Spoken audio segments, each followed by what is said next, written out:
Hey guys, how's it going? This is Michael Rasica. I'm taking a cross-country bicycle ride this summer. I'm just releasing the new blog. And this will be my third trip across the United States. And on the other two trips, I wrote a great written blog, and I'll do the same for this as well. But unlike those other ones, this year I will be reading the blog to you on video. I explained the whole thing in this blog post. So let's get started by talking about the 2016 bike tour. The 2016 Coast2Coast bike tour. It's time for another bike tour. This is true. The purpose of this blog post is to announce, kick off, and introduce the summer 2016 bike ride. This is something that I've been cooking on the back burner, with the flame mostly off for a very long time. Today's date is December 25th, 2015. To keep things official, a cross-country bike tour begins with the blog and talking all about it long before any traveling or bicycling begins. The past tours. This 2016 bike ride is going to be my third bicycle ride across America. Yes, in both 2005 and 2007, I bicycled coast to coast. But before I discuss those trips, let me tell you how I got into this crazy hobby of cycling across America and how it's changed my life. It all started in architecture school. In 2001, at the ripe young age of 21, I moved to Boston to attend the Boston Architectural Center. The BAC is a work-study program, so all architecture students work full-time during the day and go to class at night. It's insane, but it's also a fantastic architecture program. So every day I rode that miserable MBTA Boston public transit system from my home in Jamaica Plain to my job in Cambridge. Occasionally my roommate would give me a ride to work. One day during our commute, I saw all these people riding their bikes along the Charles River in the freezing cold winter, and I said, I think I'd rather ride my bike in the cold than ride that awful subway. A few days later, I bought a used hybrid bike and started riding 5 miles each way to work every day. I quickly fell in love with bike commuting.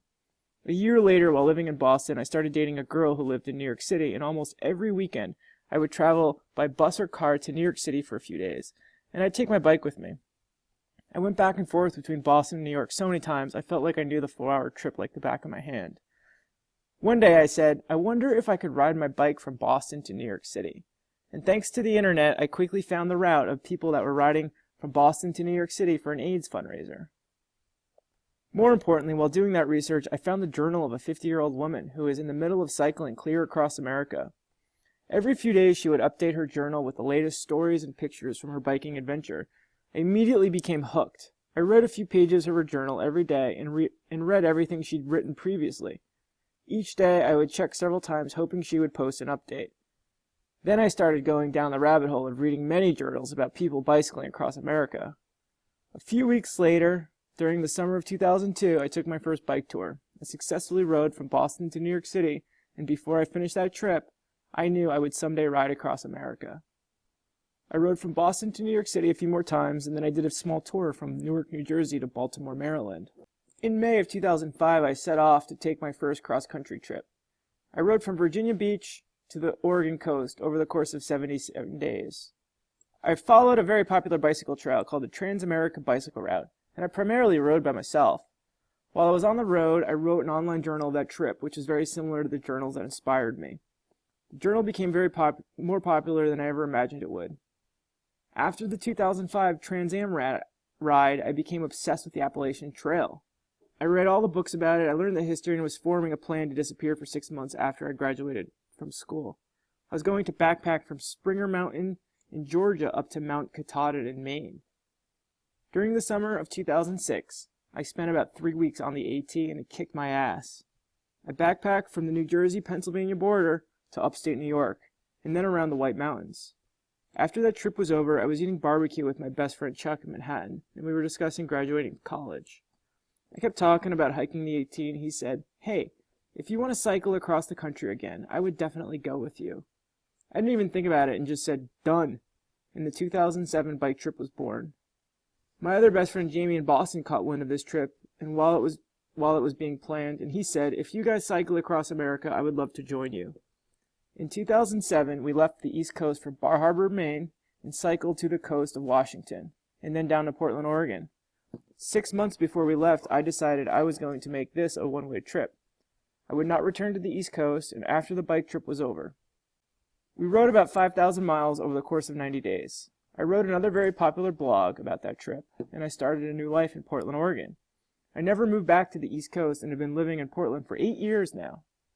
Those 2 bike tours drastically changed my life in so many ways, and I've consistently thought about those 2 trips every single day since. It's 2015. What the hell have I been doing since 2007? Too much has happened in the past 8 years. I'm not even going to try to summarize what has gone on. Essentially, I'm 8 years older now, and after recently reading some of my old bike journals, I'm not convinced I've grown any more mature. In the past 8 years, many things have happened and projects have been completed. However, there are 3 key things that have really helped me arrive at the fact that now is the time for another bike tour. 1. I obtained my license to practice architecture in 2013. This was something I'd been working towards for 15 years, and by the end, I was thoroughly obsessed with it, just like architecture school. 2. I started writing a blog about architecture for other young architects immediately after I obtained my license. Part of the inspiration for starting this blog was the success from my previous bike journal experiences. 3. I became self-employed at the end of September 2015. I'm currently working as a consultant with a residential home builder, and I'm also making some money through products and services that I sell in the architecture blog. I've basically been working around the clock for the past 3 years, focusing on getting my license, building the blog, and becoming self-employed. While my resume and project list is very impressive, unfortunately there's been very little downtime. I've postponed traveling or taking a bike tour until I have more money, time, or a better job, or whatever. And while I've been waiting for years, I've decided it is time to stop waiting. This is also why I'm self-employed now. With the type of work I've been doing, taking off for 3 months to ride bikes just wasn't realistic. By becoming self-employed, my number one goal is to design a life that allows me to travel or take a bike tour, while doing work that keeps me excited and connected to my passions. My enthusiasm and work ethic is significantly stronger when I'm working for myself rather than other people or businesses.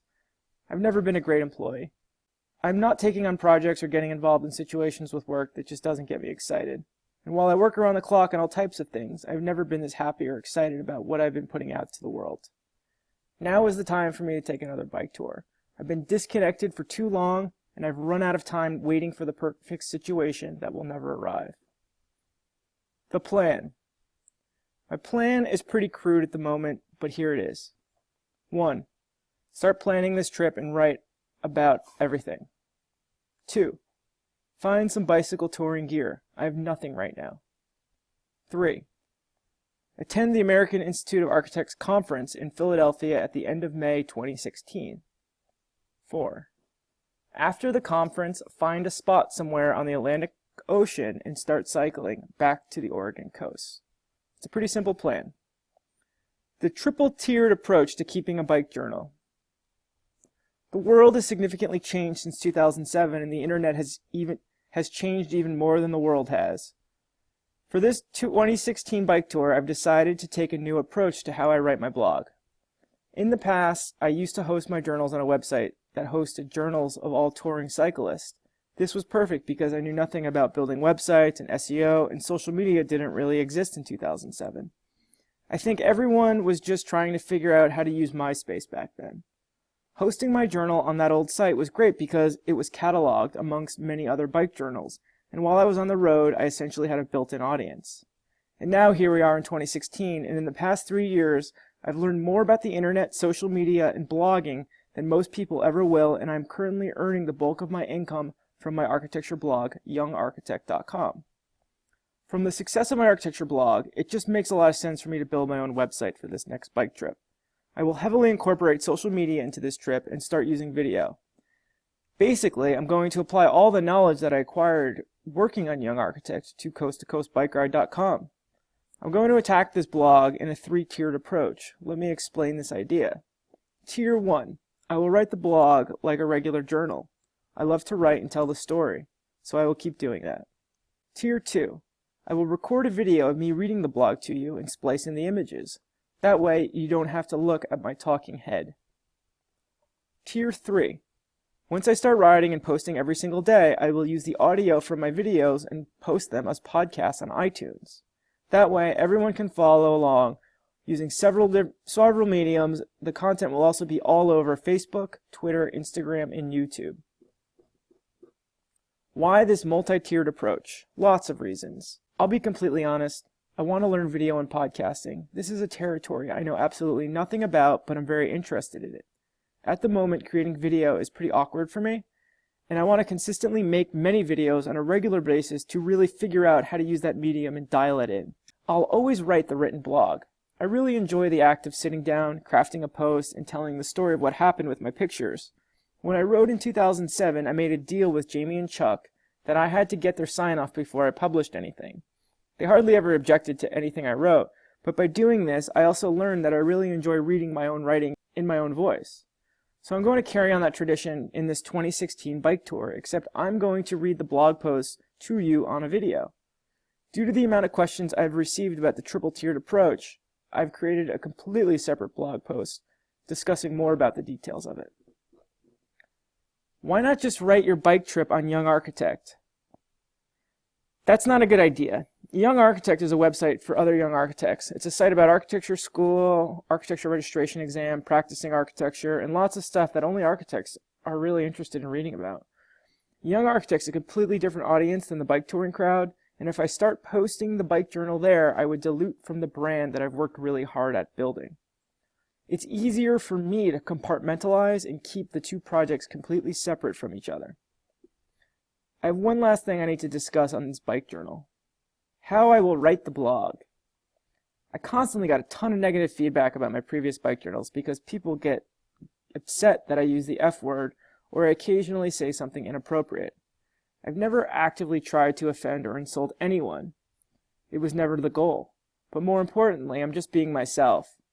If saying fuck is congruent with the situation because I dropped my phone, was stung by a bee, and got a flat tire all within 15 minutes, then I'm going to say it. I don't care. I will write the journal as if I was reporting what happened to my best friends Jamie and Chuck. I will be myself and not pretend to be someone whom I'm not. By being myself means that I swear at appropriate times. I don't want to make this journal appeal to everyone, and I'm not even going to try. I sometimes listen to this popular internet podcast, and the host makes such a big deal that everything is G-rated and family-friendly that it starts to feel like he's talking to everyone like they're 5 years old. I think what's worse is that he thinks that little kids are tuning in to listen to him talk about SEO, the internet, and Google. If swearing on the internet bothers you, then don't read, watch, or listen. I can't tell you how many conversations I've had with people who try to tell me how to write my journals or blogs. It always ends with me saying, write your own journal, or please stop reading or paying attention. The 2016 bike tour. I think I've said everything that I wanted to say, and I'm sure there are a million questions. There always are, and I will answer those in another blog post. I'm super excited about taking this bike tour and about bringing you along with me. Let's do this. Have a great holiday. Take care.